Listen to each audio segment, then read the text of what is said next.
Hello dear student, welcome to the Pathshala in the Department of Physics, CRLT College of Science Akola. It's our lecture number 8 in which we'll discuss about the Bloch theorem. Bloch theorem. So Bloch theorem gives the knowledge of behavior of electron in periodic potential in a crystal lattice. इसके previous lecture में हमने electron in periodic potential में देखा था कि electron जो है उसका पोटेंशियल, इलेक्ट्रॉन जब क्रिस्टल में से मूव होता है तो उसके ऊपर में पॉजिटिव चार्ज न्यूक्लियस का पोटेंशियल एक्ट्स होता है. ठीक है, ऑब्वियसली कि इलेक्ट्रॉन पे चार्ज होता है नेगेटिव और न्यूक्लियस पे चार्ज होता है पॉजिटिव. तो there is force of attraction between positively charge nucleus and negatively charge electron, जो हमने यहाँ पे इलेक्ट्रॉन पीरियोडिक पोटेंशियल में देखा है. तो हमने देखा था कि जो इलेक्ट्रॉन है वो इलेक्ट्रॉन पीरियोडिकली इस लैटिस में से इस तरीके से मूव होता है. और हमने ये देखा था कि उसका जो पोटेंशियल है वो पोटेंशियल, लेट अस सपोज ये पहला पॉइंट है, इसका पोटेंशियल यहाँ पे v ऑफ x है. After particular time t and distance a, इस पॉइंट पे उसका potential v of x plus a रहेगा. इसका यहाँ पे v of x plus twice a रहेगा, यहाँ पे v of x plus thrice a रहेगा. In that way at the last v of x plus n a रहेगा. और सबसे मज़ेदार बात यह है कि पीरियोडिक, ये पोटेंशियल जो पीरियोडिक होने की वजह से जो पोटेंशियल यहाँ पे रहेगा वही पोटेंशियल इसका यहाँ पे रहेगा. यही चीज़ ब्लॉच ने बताई है. देखिए यहाँ पे पोटेंशियल v ऑफ x है, यहाँ पे v ऑफ x प्लस है, यहाँ पे v of x plus twice है, यहाँ पे v of x plus n a है. ठीक है, तो ये अगर पहला डिस्टेंस यहाँ पे 0 है तो यहाँ से इतना डिस्टेंस a रहेगा, यहाँ से इतना डिस्टेंस ट्वाइस ए रहेगा, यहाँ से इतना thrice n up to so on, यहाँ पे एन ए रहेगा. ठीक है, ये अगर इनिशियल पॉइंट लेते हैं तो ओके. तो जो पोटेंशियल इसका यहाँ पे है v of x after some distance a, इसका पोटेंशियल यहाँ पे v of x plus a रहेगा, यहाँ पे v of x plus twice a रहेगा. तो ब्लॉच ने बताया कि जो पोटेंशियल यहाँ है वही पोटेंशियल सेम इसका यहाँ पे रहेगा, कि because it's periodically varying potential, okay, repeatedly at definite interval of time t. So v of x is equal to v of x plus a in one dimension, that's called a 1D, and v of r is equal to v of r plus t in 3 dimension, in 3D. okay, so t bar is equal to n of a bar, n1 a bar plus n2 b bar plus n3 c bar. okay, so the behavior of electron represented by the wave function. For determining the wave function of electron in the periodic potential we use the Schrödinger equation. अब हमको पता है कि quantum mechanics में, अब quantum theory का use करके band theory generate हुई, हमने इसके पहले बताया था. एक क्वांटम थ्योरी का यूज़ करके हम इसमें मॉडिफिकेशन करने वाले हैं. तो इलेक्ट्रॉन है, electron is a microscopic particle. Okay, तो माइक्रोस्कोपिक पार्टिकल की एनर्जी निकालने के लिए हमको क्वांटम मैकेनिक्स का ही यूज़ करना पड़ता है. और इलेक्ट्रॉन का बिहेवियर, उसकी एनर्जी निकालने के लिए हम यूज़ करते हैं वेव फंक्शन, या फिर हम यूज़ करते हैं एनर्जी निकालने के लिए स्क्रॉडिंजर इक्वेशन का. ये हमको पता है.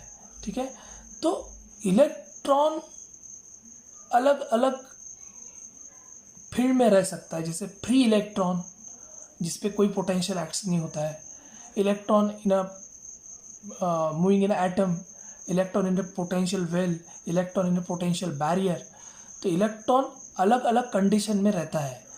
तो उस अलग अलग कंडीशन में उस इलेक्ट्रॉन का बिहेवियर रिप्रेजेंट करने के लिए वेव फंक्शन होता है, और उसकी एनर्जी निकालने के लिए स्क्रॉडिंजर इक्वेशन का यूज़ करते हैं. ये हमने सेमेस्टर 5th क्वांटम मैकेनिक्स में देखा है.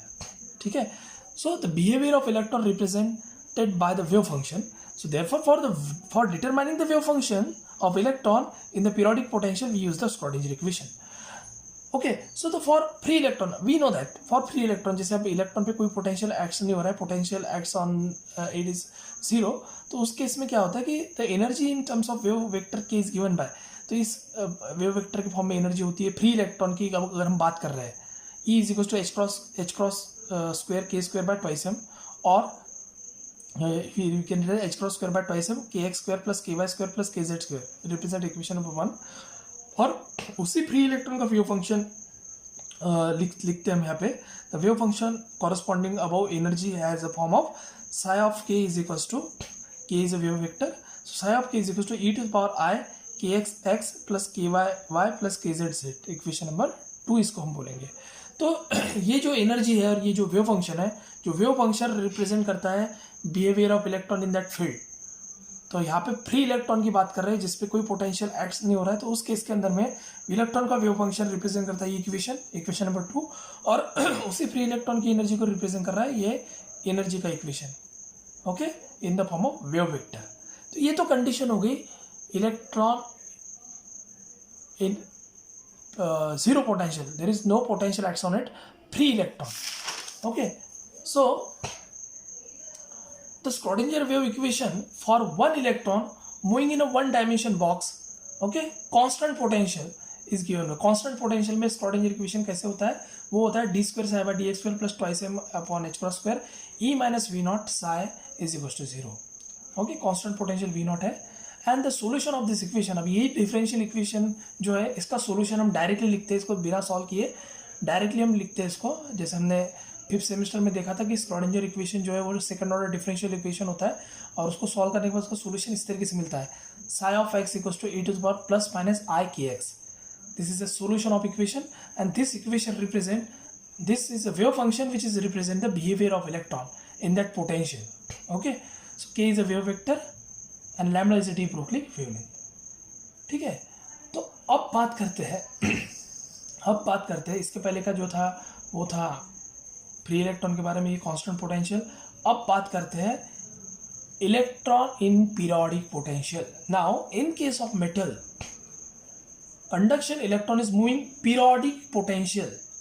पोटेंशियल कैसा होता है, पीरियोडिक होता है, और कैसे होता है वो v of x equals to v of x plus a, मतलब जो पहले लैटिस पे रहेगा v of x plus a, यहाँ पे वही सेम इधर रिपीट होगा, वही सेम इधर रिपीट होगा, जो यहाँ पे रहेगा वही रिपीट होगा। और कैसे v ऑफ एक्स जो फर्स्ट पे था वही सेकंड पे रहेगा, वही थर्ड पे रहेगा। So v of x is equals to v of x plus a, same potential, that's periodic potential and which is equal, ठीक है। So in such a case Schrodinger equation, ये केस का पोटेंशियल तो हमको पता चल गया, यही पोटेंशियल का इस्तेमाल करके यूज करके पीरियोडिक पोटेंशियल इसको बोलेंगे हम, ये पोटेंशियल का यूज करके हम इसमें पुट कर रहे हैं, और इसका डिफरेंशियल इक्वेशन ऐसा आ रहा है d square psi by d x square plus twice m upon h cross square e minus v of x into psi is equals to 0, okay. तो वी ऑफ एक्स के जगह हम v of x plus a भी लिख सकते हैं, v of x plus n a भी लिख सकते हैं, बिकॉज देर आर सेम, ठीक है। तो ये पोटेंशियल की वजह से क्या होगा, इसका जो सॉल्यूशन रहेगा इस सेकंड, जिसका इसका सॉल्यूशन है ऐसा यहाँ पे आया है, इसका सॉल्यूशन है ना, ये जो फ्री इलेक्ट्रॉन का सॉल्यूशन था in the form of wave vector, ये कांस्टेंट पोटेंशियल का सॉल्यूशन है, और उसी तरीके से ये जो सॉल्यूशन लिखा है यहाँ पे ये है पीरियोडिक पोटेंशियल का सॉल्यूशन, ठीक है, सेकंड ऑर्डर डिफरेंशियल जिसके अंदर पोटेंशियल हमने लिखा है वी ऑफ एक्स, ठीक है। So Bloch has shown that the one dimensional solution of this Schrodinger equation is of the form psi of x is equals to plus minus, ठीक है, plus minus e to the power plus minus i k x u k of x, exponential of i k x u k of x. तो क्या difference दिख रहा है आपको ये और इक्वेशन नंबर 4 और ये इक्वेशन में, ये है कांस्टेंट पोटेंशियल का, ये है पीरियोडिक पोटेंशियल का। तो इन दोनों में डिफरेंस यही दिख रहा है कि psi of x equals to e to the power plus minus i k x u k of x. This u k of x is an extra term coming due to this periodic potential. ठीक है, directly हमने solution इसका यहाँ पे लिखा है, ठीक है। This is third is a Schrodinger equation, और ये स्क्रॉडिंजर इक्वेशन का यूज़ करके हम वेव फंक्शन निकालते हैं जो कि इलेक्ट्रॉन का बिहेवियर रिप्रेजेंट करता है इन द पर्टिकुलर फील्ड। तो यहाँ पे जो फील्ड थी वो पीरियोडिक पोटेंशियल है, उस पीरियोडिक पोटेंशियल में जो वेव फंक्शन निकला है इलेक्ट्रॉन का बिहेवियर जो रिप्रेजेंट कर रहा है वो वेव फंक्शन आया है psi of x equals to e to the power plus minus i k x u k of x, where k is a wave vector. तो ये इक्वेशन और ये इक्वेशन में डिफरेंस यही दिख रहा है कि जो यू की ऑफ एक्स है ये एक्स्ट्रा टर्म आई है due to this periodic potential. So the function shown by the equation 4 is known as Bloch function in one dimension. ठीक है, यहाँ पे वन डायमेंशन एक ही डायरेक्शन में जा रहा है, ठीक है, एक ही डायरेक्शन में जा रहा है, इसलिए उसको वन डायमेंशन बोल रहे हैं हम। only along x-axis. ठीक है. So in the above equation, uk of x is called as modulating function. Okay. So considering the n number of atom in the chain 1D, तो n number of atom में यहाँ पे देखिए ये पहले के लिए बोला है, n number of atom के लिए हम लिख सकते हैं uk of x equals to uk of x plus a is equals to uk of x plus twice a and so on is equals to uk of x plus na. So therefore this wave function becomes psi of x plus na is equals to e to the power plus minus I k x plus na into uk of x plus na. So equation 4 और 6 में आप देखोगे तो यहाँ पे जो wave function है psi of x plus na is equals to psi of x. It means that here we can written as psi of x is equals to psi of x plus na. Okay, so this is nothing but the Bloch function. तो ये तो one dimension के लिए हो गया along x axis. अगर along x y z axis consider करते हैं along x along y along z, तो इस सिचुएशन के अंदर में क्या होगा, पीरियोडिक फ्री इलेक्ट्रॉन थ्योरी में तो कोई भी पोटेंशियल सभी तरफ जाओ कांस्टेंट रहता है, लेकिन इस पीरियोडिक पोटेंशियल में कांस्टेंट नहीं रहता है, वो वेरी होता है पीरियोडिकली. तो थ्री डायमेंशन में ये जो जैसे इक्वेशन 4 आया है उसी तरीके से थ्री डायमेंशन ये इक्वेशन 4 वन डायमेंशन के लिए, और ये psi of r equals to e to the power I k r because r is the position vector in three dimension. Okay, so it can be written as e to the power I k r u k of r. तो यहाँ पे difference देखिए, difference इतना ही है कि यहाँ पे e to the power I k of x u k of x था, यहाँ पे सिर्फ r आया है. वन डायमेंशन के लिए x, थ्री डायमेंशन के लिए r. ठीक है. So psi of r is equals to we can written as psi of r is equals to psi of r plus t. ठीक है. तो हम ऐसे लिख सकते हैं psi of r plus t is equals to e to the power I k r plus t u k of r plus t. ठीक है. So the Bloch theorem gives, okay, so Bloch theorem gives the mathematical statement for the form of one electron function for the perfectly periodic potential. Okay, तो equation number 4 है, equation number 7 है. this is the Bloch function in 1D and 3D. तो Bloch का बोलना इतना ही है कि जो पोटेंशियल जो पहले लैटिस पे रहता है वही पोटेंशियल रिपीटेडली सभी लैटिस पे वो उतना ही रहेगा. ठीक है. इतना अगर ए डिस्टेंस है तो वो यहाँ पे उतना ही रहेगा. That's the blotch theorem. Okay. और ये जो फंक्शन है जो इलेक्ट्रॉन के बिहेवियर को रिप्रेजेंट कर रहा है वेव फंक्शन, वो है psi of x to e to power plus minus I k x u k of. That's a Bloch function in 1D. ठीक है. तो this is called as Bloch function, Bloch theorem. अब इसी blotch theorem का use करके क्रोनिक-पेनी model ने जो band theory का एक्सप्लेनेशन है मैथमेटिकली दिया है. So in the next lecture will discuss about the will see Kronig Penney model. So thank you very much for watching this video.